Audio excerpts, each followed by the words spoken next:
Alright, so we have a piece of PVC pipe. It's actually broken on that coupling right here. As you can see, it's it curves in at an angle, so it's got a bind on it.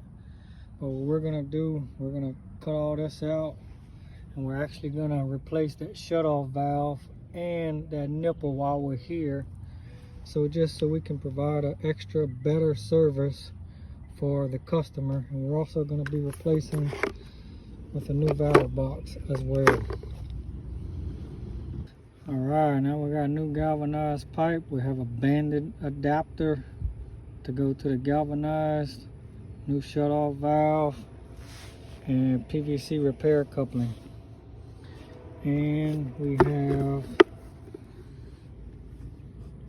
a new valve box. There's the old one.